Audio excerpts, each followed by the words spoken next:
आज जो बता रहे हैं ना बहुत ज़्यादा इम्पोर्टेंट, ठीक है ना? वहाँ से डायरेक्ट क्वेश्चन मतलब एग्जाम में, क्योंकि वो ज़्यादा कुछ है नहीं, तो जो भी क्वेश्चन आएगा।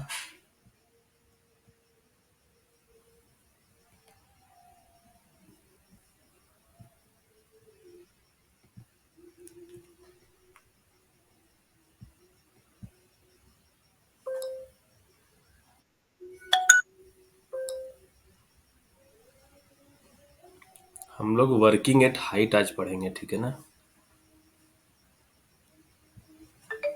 पूरा पिक्चर वगैरह रखे हुए हैं कि तुम लोग को जरा सा भी कहीं समझने में दिक्कत ना हो। ये जो पहला लाइन है ना, एग्जाम में 100% मान के चलो, अगर वो वर्किंग एट हाइट से क्वेश्चन देगा ना, तो ये क्वेश्चन रहेगा ही रहेगा। अगर वर्किंग एट हाइट से जो दिया हुआ है सेक्शन सिलेबस में, अगर इससे क्वेश्चन रहेगा, मतलब ये, हाँ, इससे क्वेश्चन रहेगा, तो यही पहला क्वेश्चन यहीं से उठा कर दे देगा, ठीक है? बाकी इसमें थोड़ा बहुत सर्कुलर वगैरह भी है, वो सब भी देख लेंगे क्या है। क्या है वर्किंग एट हाइट?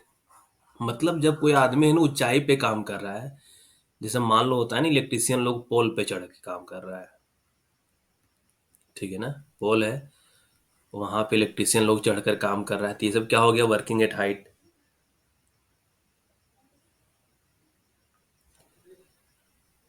फिर क्या हो गया? कहीं जो वर्कशॉप वगैरह होता है, वहां जो शेड वगैरह बना हुआ रहता है, ठीक है ना? उस स्ट्रक्चर में काम कर रहा है, तो वो सारा क्या होता है? वर्किंग एट हाइट वगैरह होता है, ठीक है? तो वही बता रही है, क्वेश्चन जो आएगा ना, तो 100% आने का चांस है, यही सेम क्वेश्चन आ जाएगा। सब स्टार्ट होगा जीके के, वो स्टैटिक जीके जो तुम बोल रहे हो ना, जीके वही सर करवा देंगे। वो जो सर है ना, रीजनिंग वाले राकेश सर, वही करवाएंगे। क्लास आराम आराम से होगा। अब मान के चलो कि जनवरी में, अभी दिसंबर स्टार्ट हुआ है ना, 12-13 दिसंबर, जनवरी में पूरा 31 जनवरी तक कोर्स तुम लोग का पूरे अच्छे तरीके से, माइनिंग का कोर्स तो बहुत पहले कंप्लीट हो जाएगा। माइनिंग जो सिलेबस दिया वो और पहले कंप्लीट हो जाएगा, लेकिन हम लोग है क्या, उतने में ही रुकेंगे नहीं, अलग अलग चैप्टर टॉपिक सारा हम लोग कवर करते हुए चलेंगे, एक्स्ट्रा जो भी हो पाएगा। तो वर्किंग एट हाइट में क्या दिया हुआ पहला लाइन, कि कोई भी पर्सन जो है ना, ना वर्क करेगा, ना ट्रेवल करेगा किसी लेज या फुटपाथ। देखो लेज क्या होता है, ये देख रहे हो, ये हल्का सा जो रास्ता दिया हुआ है ना, ये ऐसा ही कुछ रास्ता होगा हाइट पे, मान लो कहीं काम कर रहा है कोई आदमी, तो इस तरीके का लेज या फुटपाथ रहेगा ना, उस पे आदमी नहीं ट्रेवल करेगा। जब उसको खतरा रहेगा गिरने का, क्या खतरा रहेगा? जब उस आदमी को 1.8 मीटर की ऊंचाई से, 1.8 मीटर से ज्यादा ऊंचाई से गिरने का खतरा रहेगा, जब किसी व्यक्ति को 1.8 मीटर की, मतलब उससे ज्यादा ऊंचाई से गिरने का खतरा रहेगा, तो जब तक कि उसको 1.5 मीटर का चौड़ा लेज फुटपाथ नहीं प्रोवाइड किया जाएगा, तब तक वो वहां पे काम नहीं करेगा, ठीक है? मतलब उसको क्या है कि ये जो लेज या फुटपाथ रहेगा ना, कम से कम 1.5 मीटर चौड़ा उसको प्रोवाइड करना है। ये मान लो बैरियर है, मान लो किसी आदमी को इसी पे खड़ा होकर काम करना है, ठीक है ना, इस पे, और ये मान लो डिस्टेंस 1.8 मीटर से ज्यादा हो जा रहा है, ये डिस्टेंस 1.8 मीटर से ज्यादा हो जा रहा है, तो उस केस में क्या है कि इसका चौड़ाई जो है ना, ये चौड़ाई जो होना चाहिए 1.5 मीटर कम से कम होना चाहिए, इससे कम नहीं होना चाहिए, तो एक ही आदमी काम करेगा। नहीं तो क्या है कि 1.5 मीटर चौड़ाई नहीं भी रहेगा, फिर भी आदमी काम करेगा। कब? फुटपाथ या लेज का चौड़ाई जहां पे आदमी काम कर रहा है, अगर उसका चौड़ाई 1.5 मीटर नहीं भी रहेगा, 1.5 मीटर नहीं भी रहेगा, फिर भी आदमी काम कर सकता है। कब, किस कंडीशन में? जब वो प्रोटेक्टेड बाय गार्ड रेल्स, या वहां पे फेंसिंग किया हुआ रहे, या वो सेफ्टी बेल्ट पहना हुआ रहे,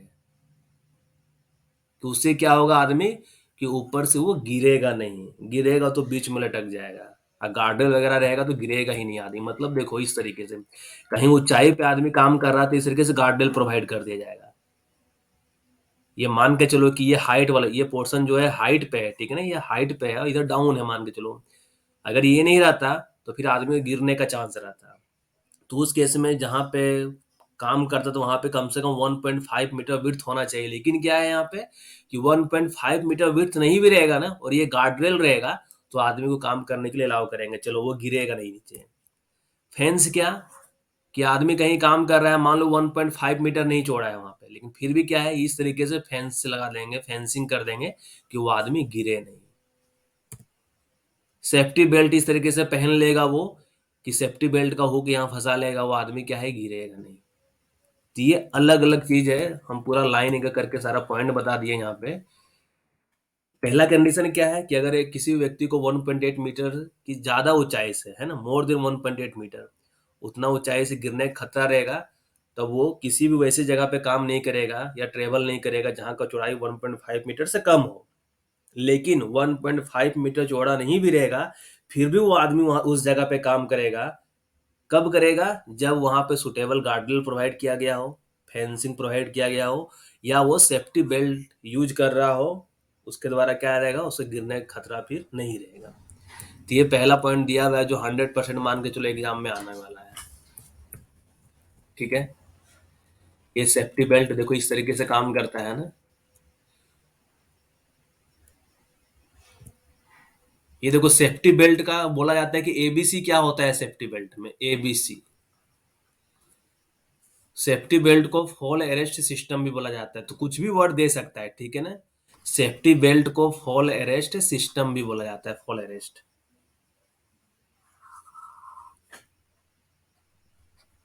तो कुछ भी वर्ड दे सकता है, बोलते हैं ना समानार्थी शब्द, सिनोनिम्स बोलते हैं। तो सेफ्टी बेल्ट को एक तरीके से फॉल अरेस्ट ये क्या कहते हैं, सिस्टम मतलब क्या, गिरने से बचाता है।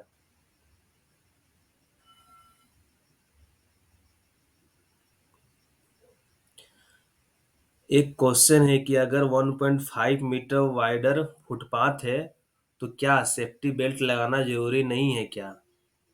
देखो अभी क्या है कि 1.5 मीटर रहेगा, अब लगाए या ना लगाए, अगर एक्स्ट्रा सेफ्टी लेना है तो लगा ले, नहीं तो नहीं भी लगाएगा तो काम चलेगा, ठीक है ना, क्योंकि वो इतना सफिशियंट वहां पे विड्थ है कि आदमी इजिली, वहां पे स्पेसियस जगह है कि आदमी को गिरने का खतरा कम है।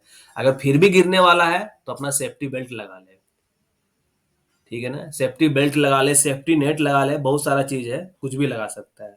लगा लेगा तो क्या है कि जरा सा भी अगर 1% भी चांस रहेगा तो वो भी बच जाएगा, ठीक है ना।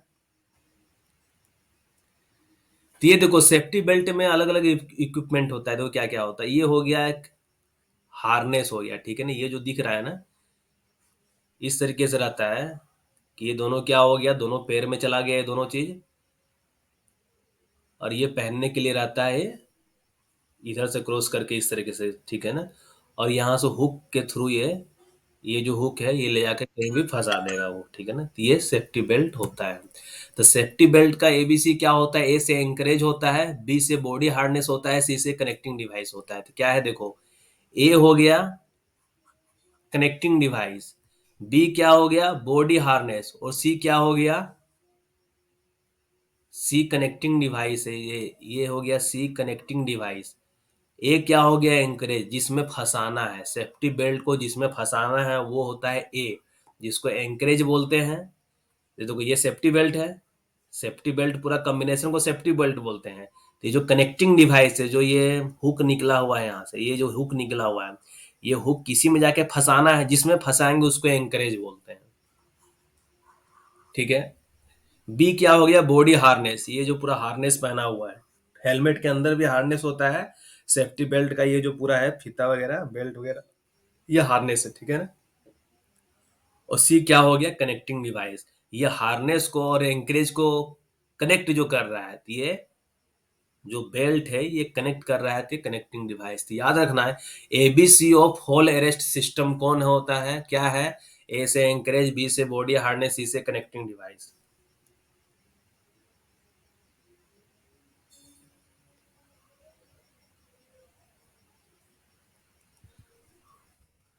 नाम सभी का घूमता है स्क्रीन में, ठीक है ना।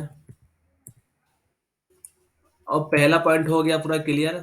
सेकंड में क्या है कि अगर कोई व्यक्ति प्लांट हो गया, ठीक है ना, मशीनरी हो गया, जानती हो कि इकेजी सॉइल वगैरह जो मशीनरी होता है, एचईएमएम होता है, कितना हाइट का होता है, उस पे कोई आदमी चढ़कर काम कर रहा है, या वर्कशॉप हो गया, या कोई शेड हो गया, या स्ट्रक्चर जो अंडर कंस्ट्रक्शन है, या रिपेयर किया जा रहा है, या रिनोवेट किया जा रहा है। और पर्सन क्या है कि allowed to work at height, उसको हाइट पे काम करने के लिए अलाउ किया गया है। तो उस केस में प्रॉपर वॉकवे, स्टेयर्स या लेडर वे प्रोवाइड करना है, मतलब सीढ़ी वगैरह, स्टेयर मतलब सीढ़ी वगैरह हो गया, वो प्रोवाइड करना है।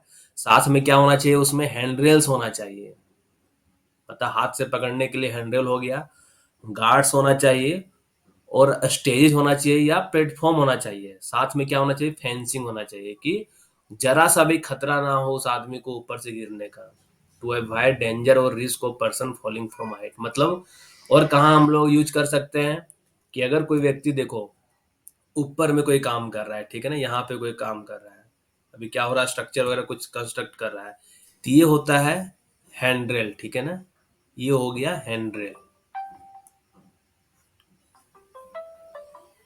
ये क्या हो गया, ये हैंड्रेल है। कि अगर आदमी कहीं इधर कुछ काम करना चाह रहा है, मान लो ये थोड़ा नीचे में है, ये लो पोर्शन जो दिख रहा है पेड़ पौधा वाला, तो डाउन में है, मान लो 1.8 मीटर से ज्यादा डाउन में है, तो उस केस में क्या है, ये हैंडल वगैरह भी प्रोवाइड किया हुआ होना चाहिए कि आदमी इधर ना गिर जाए, ठीक है।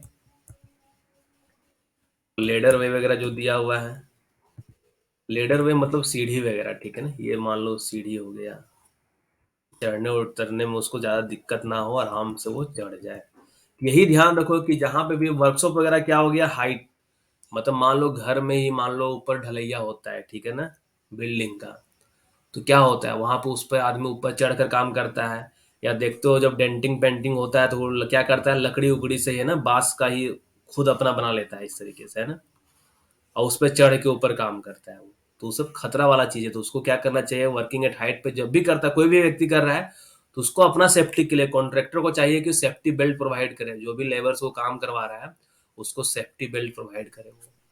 कि वो आदमी यहाँ मान लो बांस पे खड़ा होकर डेंटिंग पेंटिंग कर रहा है हाइट पे, 20 मीटर ऊंचाई पे, तो क्या करे, वो अपना सेफ्टी बेल्ट से हुक फंसा ले, काम करे, अगर गिरने का भी जरा सा चांस रहेगा तो नहीं गिर पाएगा।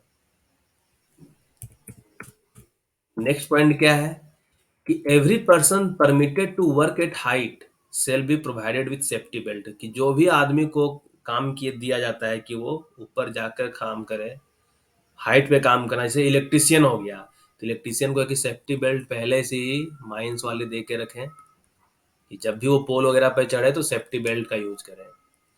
और जो भी टाइप रहेगा सेफ्टी बेल्ट का, वो किसके द्वारा अप्रूव होना चाहिए, डीजीएमएस अप्रूव, मतलब एक तरीके से चीफ इंस्पेक्टर के द्वारा अप्रूव हुआ होना चाहिए। चीफ इंस्पेक्टर जो स्पेसिफिकेशन का बोलेगा वो होना चाहिए, ठीक है ना। तो इसका स्टैंडर्ड है जो डीजीएमएस सर्कुलर में दिया हुआ है वो आगे आ जाएगा। फिर क्या है, जहां पे रिक्वायर है वर्किंग एट हाइट पे, और जहां से आदमी नीचे गिरने का खतरा है, तो क्या होना चाहिए, या प्रॉपर स्टेज, वर्किंग प्लेटफॉर्म, ये सब प्रोवाइड करना चाहिए। देखो वर्किंग प्लेटफॉर्म कैसे हुआ, इस तरीके क्या है, ये वर्किंग प्लेटफॉर्म है कि आदमी यहाँ पे काम कर रहा है, इस जगह पे काम कर रहा है, तो वर्किंग प्लेटफॉर्म इस तरीके से अपना प्लेटफॉर्म बना ले अपना, उसके बाद आराम से खड़ा होकर काम करे, कोई दिक्कत ना हो उसको, ठीक है। तो ये सारा क्या दिया हुआ है, सिंपल दिया हुआ है कि क्या क्या चीज यूज कर सकते हैं जब हाइट पे आदमी काम कर रहा है ना, तो क्या क्या सेफ्टी के पर्पज से यूज कर सकते हैं। सिर्फ सेफ्टी बेल्ट ही काम नहीं चलेगा, ठीक है ना, सेफ्टी बेल्ट रहेगा तो ठीक है, अगर नहीं रहा तो क्या, मान लो हाइट पे काम कर रहा था, अपना प्लेटफॉर्म बना के काम करे आदमी, प्रॉपर स्टेज, कहीं हाइट पे काम कर रहा है, एकदम लंबा चौड़ा अपना बना ले वहां पे स्पेस की, उसको गिरने का चांस ना रहे, गिरने का खतरा ना रहे।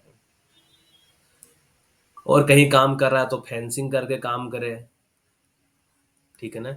फुटपाथ 1.5 मीटर चौड़ा कम से कम रहे रखे, या लेज रखे 1.5 मीटर चौड़ा रखे, गार्ड रेल रखे। तो ये सारा चीज सेफ्टी से रिलेटेड चीज है, जो आदमी हाइट पे काम कर रहा है तो ये सारा चीज होना चाहिए। स्वप्निल, ये नेटवर्क प्रॉब्लम तुम्हारी ओर से हो सकता है, क्योंकि इधर से कोई प्रॉब्लम नहीं है। जो स्टेज और वर्किंग प्लेटफॉर्म अभी जो जस्ट हम लोग रेगुलेशन नंबर 4 में देखे हैं, ठीक है ना, इसमें क्या है, प्रॉपर अप्रोच वे होना चाहिए कि आदमी वर्किंग प्लेटफॉर्म पे इजिली चले जाए और वर्किंग प्लेटफॉर्म से इजिली नीचे भी उतर जाए। और साथ में फेंसिंग भी होना चाहिए कि आदमी ना गिरे। तो देखो यहाँ पे ये आदमी तो, ये क्या है, फेंसिंग भी है एक तरीके से किया हुआ है कि आदमी नीचे नहीं गिरेगा, गार्ड्रेल बोल दो है। ये सीढ़ी है, सीढ़ी से क्या करेगा आदमी, मस्त यहाँ से उतर के, यहाँ पे इस जगह पे उतर के आदमी यहाँ से, देखो ये स्पेस दिख रहा है, यहाँ पे ये स्पेस है ना पूरा, उस स्पेस से आदमी इजीली नीचे चला जा सकता है। ठीक है, देखो इस पिक्चर को ध्यान से देखो यहाँ पे, कि वर्किंग प्लेटफॉर्म या स्टेज जहाँ पे आदमी आराम से खड़ा है, देखो चारों ओर फेंसिंग किया हुआ है कि आदमी गिरे ही नहीं, और चढ़ने उतरने के लिए क्या है, सीढ़ी भी लगा दिया है कि आदमी आराम से यहाँ चढ़े। ये जो साइड व्हाइट वाला दिख रहा है, इस पे उतर के आदमी आराम से यहाँ से एंट्री ले ले इसके अंदर। तो प्रॉपर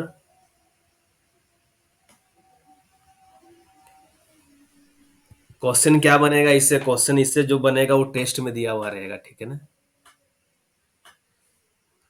अब देखो हो सकता है कि हम सेम पॉइंट यही उठा ले, ठीक है ना, यही सेम पॉइंट उठा ले, तो तुमको ध्यान रखना होगा क्या पॉइंट दिया हुआ। देखो क्या दिया हुआ है कि जहां पे अगर किसी आदमी को हाइट से गिरने का चांस रहेगा, यही क्वेश्चन है। देखिए where it is required to work at height involving danger और रिस्क ऑफ फॉलिंग, तो उस केस में क्या करना चाहिए, वर्किंग प्लेटफॉर्म प्रोवाइड करना चाहिए, ठीक है ना, फेंसिंग प्रोवाइड करना चाहिए, सेफ्टी बेल्ट प्रोवाइड करना चाहिए, या ऑल प्रोवाइड करना चाहिए। ऐसा क्वेश्चन दे सकता, तो क्या हो जाएगा उस केस में, ऑल ऑफ द अबव हो जाएगा, कि आदमी हाइट पे काम कर रहा है तो सारा चीज कर दे, और दे देगा कि एक वर्किंग प्लेटफॉर्म दे देगा, ठीक है ना, वर्किंग प्लेटफॉर्म एक ऑप्शन दे देगा। और मान लो बाकी दे दिया बेकार का चीज, बाकी बेकार का चीज दे दिया कि जिसका हाइट में काम कर रहा है कोई लेना देना है ही नहीं, तो उस केस में सिर्फ वर्किंग प्लेटफॉर्म इसका आंसर हो जाएगा। ठीक है।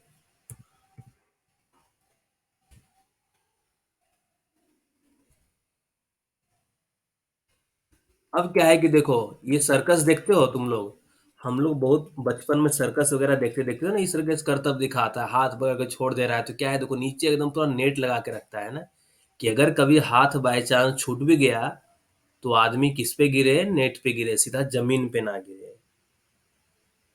तो ये क्या है, सेफ्टी नेट है, सेफ्टी नेट, सुरक्षा जाल बोलो एक तरीके से। देखो ये आदमी ऊपर कहीं काम कर रहा था, गिर गया नेट में, तो बच गया ना, नीचे जमीन पे नहीं गिरा ना। ये आदमी देखो गिर गया था, इसको दोनों उठा के फिर ला रहा है। ये क्या हो गया, कहीं भी वो हाइट पे काम कर रहा है ना, तो सेफ्टी नेट होना चाहिए एडिक्वेट स्ट्रेंथ का, immediately below every working place, मतलब जहां पे भी काम चल रहा है ना, मान लो इस जगह पे कहीं बिल्डिंग पे इधर कहीं काम चल रहा है, ठीक है ना, जैसे मान लो, जैसे हॉल वगैरह मतलब मॉल वगैरह में देखो, ठीक है ना, जो मॉल वगैरह होता है तो देखते हो ना, बीच में खाली स्पेस रहता है, चारों ओर से बिल्डिंग है, चारों ओर से बिल्डिंग है, बीच में खाली स्पेस है, ठीक है ना। और जब मान लो ये पचतल्ला मान लो है, फिफ्थ फ्लोर वाला मतलब फिफ्थ स्टोरी बिल्डिंग है, मॉल है मान लो, और जब इन साइड में काम करता होगा, तो क्या होता होगा, इधर खाली स्पेस जो है नेट लगा देता होगा, कि अगर आदमी कभी मिस्टेक से गिरे तो क्या करेगा, वो नेट पे गिरेगा, कोई दिक्कत नहीं होगा। तो सेफ्टी बेल्ट भी प्रोवाइड करना चाहिए एडिक्वेट स्ट्रेंथ का, कि जो भी पर्सन गिरने का चांस रहेगा, जो उसको इंजरी होने का चांस रहेगा ना, वो टोटली एलिमिनेट हो जाए, कंप्लीटली एलिमिनेट हो जाए, कि उसको जरा सा भी चांस नहीं रहे। एडिक्वेट स्ट्रेंथ मतलब क्या, पर्याप्त उसका स्ट्रेंथ मजबूत। सेफ्टी नेट मान लो मच्छरदानी का जाल लगा देंगे, ठीक है ना, अब पता चला कि सेफ्टी नेट होना चाहिए था, तो है कि अभी जानते हो सब जगह कितना चलता है, क्या बोले, एक तरीके से क्वालिटी बहुत ज्यादा खराब कर दिया है सभी चीज का आज के टाइम में, पैसा कमाने के चक्कर में, है ना, पैसा तो फुल लेता है ओरिजिनल सामान का, लेकिन जो सामान दे रहा है वो डुप्लीकेट दे रहा है। अब तुमको दे दिया है वो सेफ्टी नेट की जगह दे दिया है मच्छरदानी, मतलब मच्छरदानी जैसा मान लो मजबूत उतना ही है, जितना मजबूत मच्छरदानी होता है ना, बस उतना ही मजबूत मान के चलो। अब आदमी उसको लगा दिया है, बोलेगा कि वो तो क्या हो गया, आई वाश हो गया, लग रहा है कि हाँ चलो वहाँ नेट लगा हुआ है, लेकिन क्या है, आई वाश है वो। कि आदमी अगर ऊपर से गिरेगा मच्छरदानी में तो आदमी बचेगा, वो तो नीचे गिर जाएगा, तो वही बोल रहा है, पर्याप्त स्ट्रेंथ वाला, मजबूती वाला होना चाहिए, ठीक है ना। ये नहीं कि आदमी आई वॉश करने के लिए मच्छरदानी लगा दिया है, वर्कर लोग भी काम कर रहा है कि चलो अरे लगा हुआ है नीचे, कोई दिक्कत नहीं है। तो वही होता है एडिक्वेट स्ट्रेंथ, ठीक है ना। पहला पॉइंट इंपॉर्टेंट था, सातवां इंपॉर्टेंट है, ठीक है ना, कि एक कोड ऑफ सेफ प्रैक्टिस, एक code of safe practice shall be framed by the manager, ठीक है ना। वर्किंग एट हाइट पे काम करने के लिए, मतलब एक तरीके से सीओपी, एसओपी, एसओपी जो भी बोलो, ये कौन बनाएगा? ये मैनेजर फ्रेम करेगा, और implemented under the supervision and control of A competent person. Competent person का जो डिफिनेशन दिया हुआ है, शॉर्ट फायरर क्या है, कॉम्पिटेंट पर्सन है कि नहीं? Short firer is a competent person और नॉट? रेगुलेशन में सभी लोग पढ़े ही होंगे डिफिनेशन में, और हम जो रेगुलेशन अपडेट किए हुए हैं ना, उसका डिफिनेशन अच्छे से पढ़ लेना। बहुत अच्छे से हम उसमें डिफिनेशन सारा अच्छे से एक्सप्लेन किए हुए, ठीक है ना। अभी क्या हो रहा है कि फर्स्ट क्लास सेकंड क्लास में डिफिनेशन बेस्ड 8 से 10 क्वेश्चन आ गया, ठीक है ना। अभी कोचिंग का बहुत ही अच्छा रिजल्ट हुआ है, अभी सेकंड क्लास फर्स्ट क्लास में ज़्यादा लड़के तो नहीं थे, मतलब लेजिस्लेशन का जो कोर्स चल रहा था उसी में थे कि फर्स्ट क्लास वाले भी थे, सेकंड क्लास वाले भी थे। तभी एक जस्ट क्लास लेट होने में इसलिए स्टार्ट हुआ क्योंकि अभी वो एक जो पास किए हुए थे ना, वो मिठाई लेके आए हुए थे, तो इसलिए थोड़ा उन्हीं के साथ 5-10 मिनट टाइम निकल गया। तो कॉम्पिटेंट पर्सन क्या डिफिनेशन क्या होता है, कि माइंस में कोई भी व्यक्ति, जो भी व्यक्ति काम कर रहा है ना, वो कॉम्पिटेंट है। या वो कोई ऑपरेटर है जो मशीन चला रहा है, तो वो मशीन चलाने के लिए कॉम्पिटेंट व्यक्ति है। कोई सुपरवाइजर है जो सुपरवाइज कर रहा है, काम को देख रहा है, तो भी उस काम को सुपरवाइज करने में कॉम्पिटेंट है। वो मशीन चलाने में कॉम्पिटेंट नहीं है, लेकिन ये काम को सुपरवाइज करने में कॉम्पिटेंट है। असिस्टेंट मैनेजर जो हो गए, मान लो हम लोग मशीन नहीं चला सकते, सॉइल नहीं चला सकते, लेकिन उसको काम को सुपरवाइज कैसे सही तरीके से सेफ्टी के साथ कैसे हो, उसमें हम लोग कॉम्पिटेंट है। आज जिसको अपॉइंट कौन करता है? मैनेजर अपॉइंट करता है, और जो 20 साल की एज पूरा कर लिया हो, यही तो डिफिनेशन में आता है कॉम्पिटेंट पर्सन का। जो मैनेजर के द्वारा रिटेन में लिखित रूप में जिसको अपॉइंट किया गया है, और जो 20 साल की एज पूरा कर लिया हो, या वो मशीन चलाने में एक्सपर्ट हो, ठीक है ना, या वो उसके काम को सुपरवाइज करने में अपना महारत हासिल रखता हो, तो ये सारा कॉम्पिटेंट पर्सन के डिफिनेशन में आता है। तो क्या है यहाँ पे, सीओपी या एसओपी मैनेजर फ्रेम करेगा, और जो कॉम्पिटेंट पर्सन जिसको बोले है कि आप लोग इसको सुपरवाइज कीजिए और इसको इम्प्लीमेंट करवाइए, कॉम्पिटेंट पर्सन या ऑफिशियल को ऑथराइज कौन करेगा? इंजीनियर और मैनेजर। क्योंकि ये फ्रेम कौन कर दिया? ये फ्रेम मैनेजर कर दिया, मैनेजर बना दिया एसओपी, ठीक है ना, कि वर्किंग एट हाइट पे काम कैसे करना है, मैनेजर बना दिया एसओपी। क्योंकि पूरा क्या कहो, एक तरीके से खदान का सर्वे सर्वा मैनेजर होता है, तो मैनेजर क्या किया, एसओपी बना दिया। अब है कि अलग अलग डिपार्टमेंट है, मान लो एक्सकेवेशन डिपार्टमेंट है, ईएनएम डिपार्टमेंट है, ठीक है ना। तो इसका अपना एक इंजीनियर होता है, ईएनएम का इंजीनियर हो गया, एक्सकेवेशन का इंजीनियर हो गया, ठीक है ना। तो इंजीनियर क्या करेगा, इंजीनियर और मैनेजर मिल के सभी व्यक्ति को ऑथराइज करेगा जो उसके लायक है, कि आप ये जो सेफ एसओपी है ना, इसको अच्छे से इम्प्लीमेंट करवाइए। मैनेजर तो सारा काम में खुश, मैनेजर क्यों रखता है? असिस्टेंट मैनेजर असिस्ट करने के लिए, ओवरमैन शिफ्ट में होता है, मैनेजिंग सरदार होता है, क्यों होता है? कि सारा काम मैनेजर ना करे, इलेक्ट्रिकल एंड मैकेनिकल, ठीक है ना, कि मैनेजर की देख रेख में हो, लेकिन है कि सभी, अब मान लो शिफ्ट में ओवरमैन हो गया, सरदार हो गया, सारा काम संभाल लेता है, ठीक है ना। तो वही है कि इंजीनियर और मैनेजर ऑथराइज करेगा कॉम्पिटेंट पर्सन और ऑफिशियल को, वो बोलेगा कि ठीक है, कि ये जो एसओपी मैनेजर साहब बनाए हुए हैं, और ये इंजीनियर हो सकता है एएनएम का जो फोरमैन होता है उसको बोल दे कि तुम जाके जी कहीं पे काम हो रहा है वर्किंग एट हाइट पे, जो जाता है पोल पे चढ़ता है उसको अच्छे से समझा दो कि कैसे उसको सेफ्टी बेल्ट यूज करना है या सुरक्षा से रिलेटेड जो भी चीज है वर्किंग एट हाइट पे काम करने के टाइम में क्या क्या यूज करना है सारा चीज बता दो। तो ये ध्यान रखना है। मैनेजर एसओपी बनाएगा और इंजीनियर मैनेजर क्या करेगा, वो डिफरेंट डिफरेंट कॉम्पिटेंट पर्सन या ऑफिशियल को ऑथराइज करेगा कि जाओ जी तुम ये काम को अच्छे से करवाना है वर्किंग एट हाइट पे।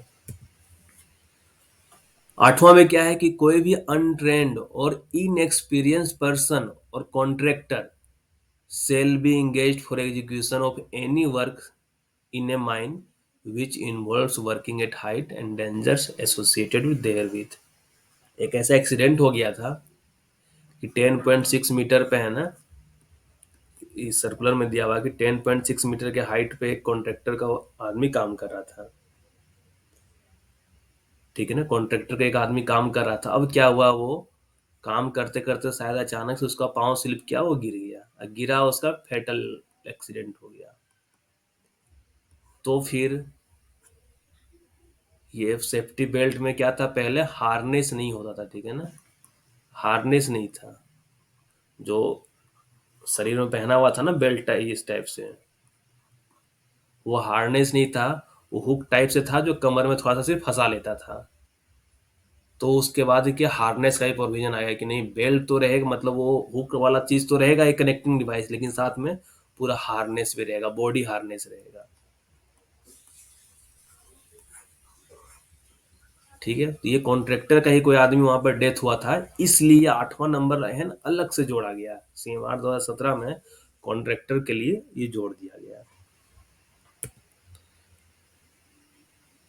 A system of checklist and issuing of work permit shall maintained by the agent and manager। तो ये देखो एजेंट और मैनेजर, देखो यहाँ से तीन ही क्वेश्चन बन रहा है। एक पहला पॉइंट 1.5 1.8, दूसरा मैनेजर एसओपी बनाएगा और इम्प्लीमेंट करने के लिए या सुपरवाइज करने के लिए मैनेजर इंजीनियर दोनों मिल के ऑफिशियल कॉम्पिटेंट पर्सन को ऑथराइज करेगा।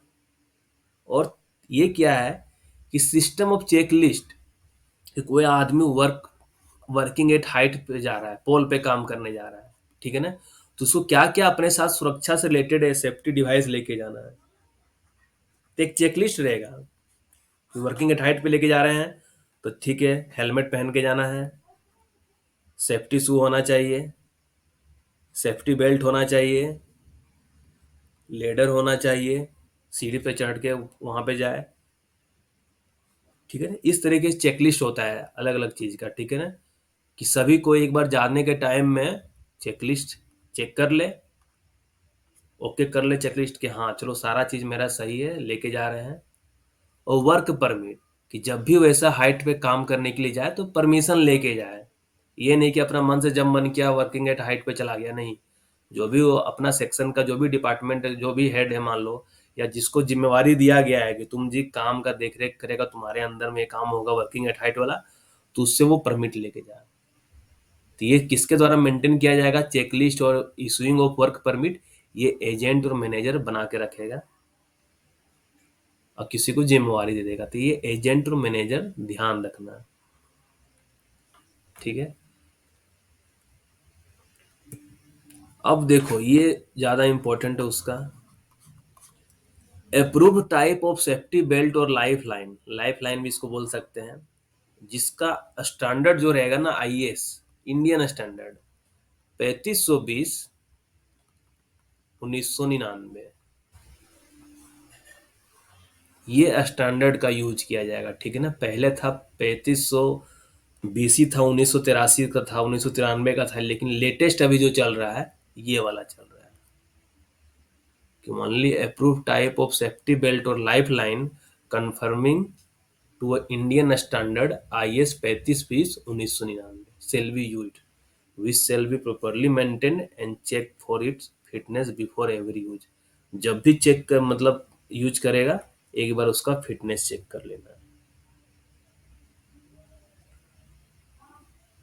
ठीक है। तो ये ध्यान रखना है, इसमें चार क्वेश्चन बना, 1.5 मीटर से कम चौड़ा फुटपाथ लेज नहीं होना चाहिए, जब 1.8 मीटर से ज़्यादा हाइट से गिरने का खतरा रहे, एसओपी या सीओपी मैनेजर फ्रेम करेगा और इंजीनियर और मैनेजर मिल के पर्सन को ऑथराइज करेगा कि वर्किंग एट हाइट का जिम्मेवारी संभालो सही से। चेकलिस्ट मैनेजर और वर्क परमिट जो है मैनेजर और एजेंट दोनों मिलकर इशू करेगा या चेकलिस्ट बनाएगा, ठीक है। और जो अप्रूव होना चाहिए सेफ्टी बेल्ट, ये 35-20-1999 के स्टैंडर्ड के अनुसार होना चाहिए। एक मिनट, हम एक चीज चेक करना चाह रहे हैं सर्कुलर में।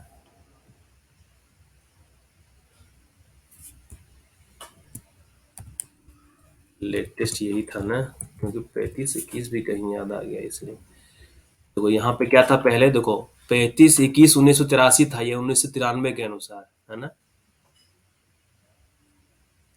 तो धीरे धीरे इसमें चेंज करते गए यहाँ।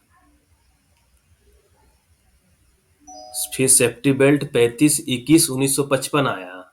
देखो यहाँ पे इस जगह पे लिखा हुआ है ना, यूज ऑफ लाइनमैन्स सेफ्टी बेल्ट, मतलब वही इलेक्ट्रीशियन लोग जो काम करने जाता है। उसके बाद फिर ये धीरे धीरे इसमें अपडेट करते गया।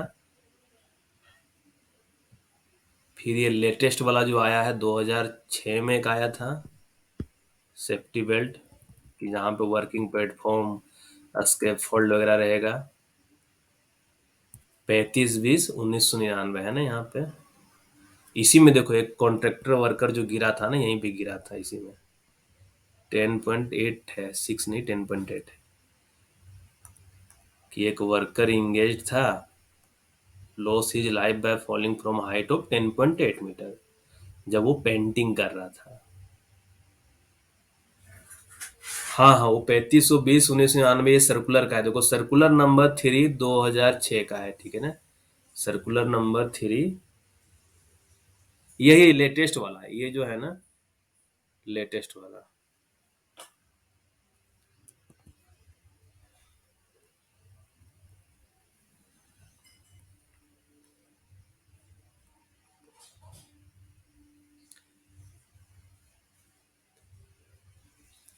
ये 2007 का, एक मिनट हम देख ले रहे हैं। 2007 का है 35, the BIS 35-21-1983 has been abandon to 35-21-1999।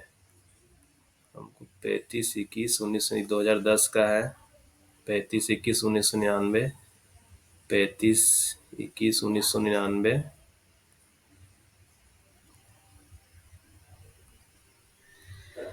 ठीक है ना। वो जो 35-20 लिखा हुआ है ना, वो पता नहीं, वो मिस्टेक से लगता है सर्कुलर में भी एक जगह लिख दिया हुआ है, लेकिन वो एक्चुअल में 35-21 होना चाहिए। देखो यहाँ पे है ना, क्योंकि उसका सीरीज 35-21 का चल रहा था, ठीक है ना, ये 35-21 वाला सीरीज था, लेकिन बीच में ये एक जगह लिख दिया है क्या, यहाँ पे ये सीरीज गड़बड़ा गया इसका।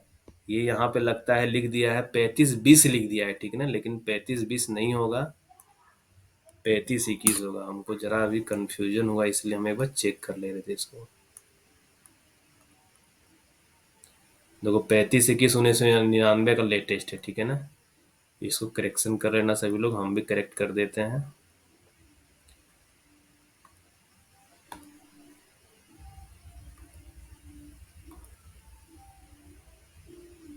ठीक है, 20 वाला अपडेट हो गया है, वहाँ बाय मिस्टेक लिखा हुआ है, हो सकता है। ये 35-21-1999 वाला चल रहा है, ठीक है ना। ये 35-21-1999 का चल रहा है। हाँ, यही वाला प्रीफर्ड। सर्कुलर भी अपलोड कर दीजिए, सर्कुलर पूरा। सर्कुलर छोटा मोटा चीज नहीं है, बहुत बड़ा सर्कुलर है। अपलोड कर देंगे, तुम लोग कुछ नहीं करोगे और तुम लोग कंफ्यूज कर जाओगे, क्योंकि पुराना डाटा देख लोगे तो फिर गलत हो जाएगा। हम खुद ही कर ले रहे हैं नया वाला डाटा, ठीक है ना। ये हो गया working at height. Working at height में बस वही 3-4 क्वेश्चन जो बता दिए हैं, उससे बाहर क्वेश्चन नहीं आएगा। अब हम लोग पढ़ते हैं ट्रांसपोर्ट ऑफ मटेरियल।